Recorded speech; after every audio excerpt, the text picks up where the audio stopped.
Señores, vamos a entrar en materia inmediatamente y hablamos respecto a la Ley 23 de carrera administrativa de este mayo de 2017, porque hay muchas dudas aún respecto al marco legal y queremos que usted justamente aprenda de esto. Sobre todo, el llamado es a todo funcionario, a toda persona servidora pública, para que entienda un poquito cuáles son sus derechos. Alfredo Berrocal, de la Federación Nacional de Servidores Públicos, está esta mañana con nosotros y le agradezco estar aquí en Next Noticias para hacer un poco de docencia. Hay varias dudas, es una modificación muy amplia, pero creo que si algo llama la atención de todo lo previsto es la carrera administrativa, justamente la reacreditación de esos alrededor de 29.000 funcionarios que se les sacó del sistema y que podrían ingresar. ¿Qué se tiene previsto respecto a esto?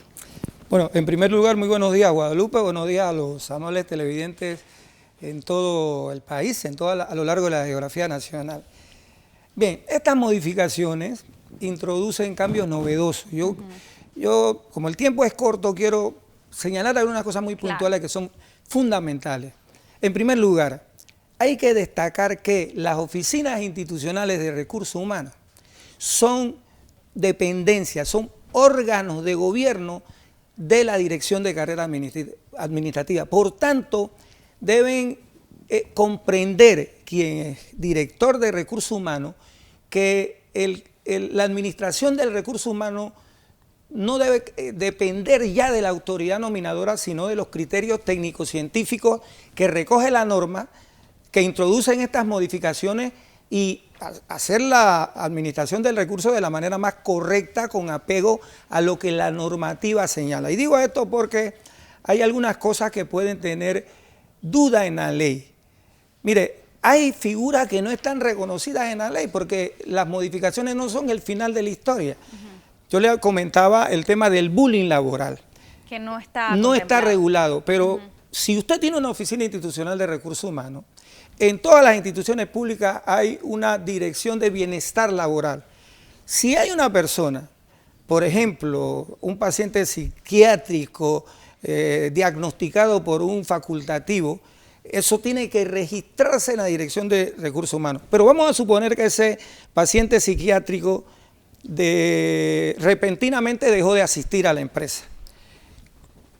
Usted no puede optar por separar, por destituir al trabajador porque después de 5 días de ausencia injustificada. Usted tiene una dirección de relaciones laborales que debe, y un departamento de bienestar social que está adscrito a esa dirección del bienestar laboral, debe hacer las investigaciones pertinentes. De pronto el trabajador, y todo lo que digo sale de la experiencia pública, puede tener una situación depresiva y opta por no ir como consecuencia de ese bullying. Bueno, esa dirección de bienestar laboral debe ir a investigar y poner en auto a la Dirección de Recursos Humanos que hay un problema de salud.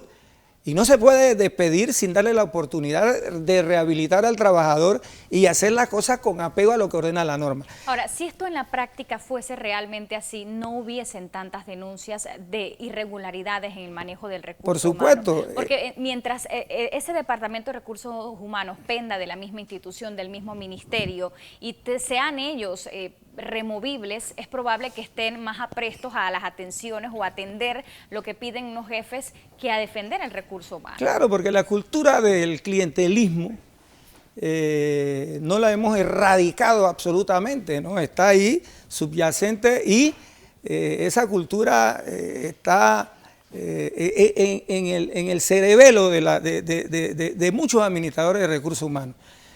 Pero son cosas que tenemos que ir superando gradualmente porque el tema es hacer del procedimiento un procedimiento técnico-científico para que el Estado seleccione el mejor recurso humano posible. Hay cosas que están señaladas en la ley que tienen los trabajadores y yo llamo la atención sobre el particular porque hay muchas personas que están esperando que la ley per se resuelva todos los problemas. No, los trabajadores organizadamente tienen que hacer el esfuerzo para exigir, a mi juicio, que ese Tribunal de la Administración Pública que debe empezar a funcionar a partir del 1 de julio del 18, según la norma, empiece cuanto antes. ¿Por qué? Porque, hombre, los avatares políticos siempre han tenido incidencia en las decisiones que se toman con respecto a la carrera administrativa. Y en julio del 18 estamos ya prácticamente... Es el año preelectoral. En medio de los avatares políticos, y eso puede significar una amenaza para consolidar la institucionalidad. Y yo insisto en que los trabajadores tienen que exigir que ese tribunal se instale más antes, de manera tal que pueda ir fortaleciéndose y que esa amenaza se vaya desvaneciendo al momento en que se den los comicios electorales en este país. Ese es otro aspecto que hay que tomar en consideración. Le preguntaba yo sobre la reactivación de la carrera administrativa, aquellos funcionarios, que es una cifra mayúscula, leía yo que por lo menos unos 29,000, porque trabajar en el gobierno siempre ha sido complicado. Hay gente que le dice, usted está 5 años bien y 5 años en veremos, pero eso tiene que acabarse. ¿Qué va a pasar con estos funcionarios que se les sacó de la carrera administrativa? Todos los funcionarios que están dentro del sistema, y hemos tenido problemas con eso también, incluso en algunas instituciones como en el IDAM, por ejemplo, se ha irrespetado la libertad sindical de miembros del comité ejecutivo. El secretario del ejecutivo fue despedido. Él es un buen ejemplo para que se comprenda lo que yo quiero decir. Él entró en carrera en el 2009. La norma dice en su artículo modificado, en su artículo 9, que todos los trabajadores que fueron desacreditados a través de la ley 43 del sistema de carrera y que están dentro del sistema tienen derecho a que se les respete su estabilidad porque son de carrera, nada más que tienen que ser reacreditados, porque tienen que hacerle una certificación de las nuevas autoridades para que esté patentizado, garantizado que no va a ser removido del trabajo por razones de carácter político. Pero son las cosas que yo señalo, las asociaciones de empleados que deben convertirse en sindicatos, ¿no? Tienen que estar pendientes para que se respeten las modificaciones introducidas. Es un mandato expreso de la norma, por tanto, no se pueden complicar con criterios kafkianos y hacer lo que la ley no ordena. Eso es lo que yo estoy señalándole a los compañeros y de la responsabilidad fundamental que tienen los propios trabajadores. No es que el secretario general va a ir solo, es que hay que mover a la gente para defender la institucionalidad de la norma y que tanto los que administran el recurso humano como las propias autoridades, que son las autoridades nominadoras, que son designaciones políticas y que son de libre nombramiento y remoción, ahora está bien comprendido en la norma. Los que no son de libre nombramiento y remoción son los que antes fueron servidores públicos en funciones y que son los que ocupan puestos de estructura dentro del sector. Claro. Por tanto, a toda esa gente hay que respetarle su estabilidad.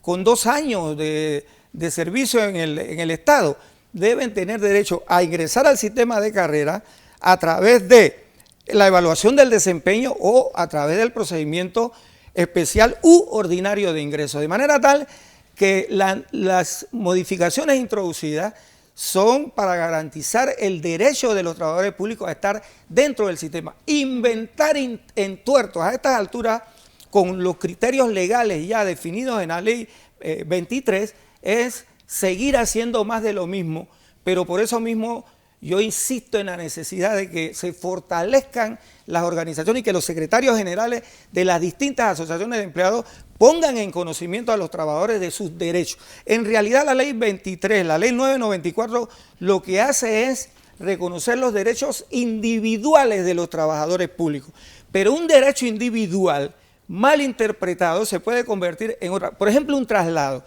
El traslado debe cumplir ciertos requisitos. Si usted adultera los requisitos, ese traslado se puede convertir en abuso de autoridad, en extralimitación de funciones, en discriminación contra el trabajador público. En fin, se convierte en cualquier otra cosa menos en un traslado. Cuando y te así, trasladan deben reconocerte los años laborables en la otra institución. por supuesto, si usted trabaja con el Estado, todo lo que usted tiene acumulado en el sector público, indistintamente que sea en distintas instituciones del Estado, es parte de su acumulación. Y la norma reconoce la prima de antigüedad para el momento en que usted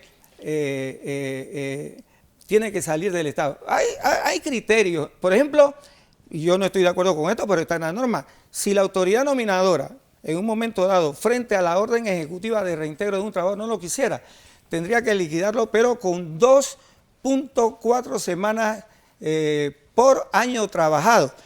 Si usted me pregunta qué pasa con respecto al sector privado, bueno, es un tanto menos, pero por lo menos se le está reconociendo 2 semanas, punto 4 por cada año. En el sector privado son 3 semanas y poco por cada año laborado. Pero son derechos que están allí contemplados y que deben respetarse. ¿Qué es lo que ocurre en muchas instituciones donde los administradores de recursos humanos no están actualizados de las modificaciones? No se cumplen con estos derechos. Y por eso mi preocupación, porque al final de la historia se están aplicando criterios clientelistas para despedir trabajadores. Y me consta que se están despidiendo trabajadores que tienen protección legal, porque la norma es clara y eso es una orden ejecutiva que hay que cumplir y no hay que andarle buscando la quinta pata al gato, como se dice coloquialmente. Don Alfredo, para finalizar, este Tribunal Administrativo de Funciones Públicas, ¿por quién está integrado? Un representante seleccionado por los trabajadores, vale decir por CONATO y CONUCE, un representante, un principal y un suplente, otro representante seleccionado por el Ejecutivo y otro representante seleccionado por la Asamblea Nacional de Diputados. Por eso es importante que ese tribunal se instale cuanto antes. Y por eso era importante también que, y ya nosotros como trabajadores tenemos designado al principal y al suplente. El principal va a ser el doctor Carlos Ayala Montero, que tiene una razón de ser, no hay tiempo para explicarlo, pero él administra quizás mejor que muchos en este país el concepto, por tanto puede significar una guía, una especie de impronta, de oportunidad para establecer una impronta que sirva de referente para los próximos magistrados de ese tribunal. Y otra cosa importante es que ese tribunal se instale cuanto antes porque... Pero la presión deben ejercer las asociaciones de servidores públicos, es lo que usted está clamando. Claro, ellos tienen una responsabilidad porque el complemento ideal a esos derechos individuales, que son las acciones de recursos humanos, nombramiento, inducción, nombramiento, evaluación, formación, traslado, ascenso, etcétera, son derechos individuales, es el derecho del trabajador.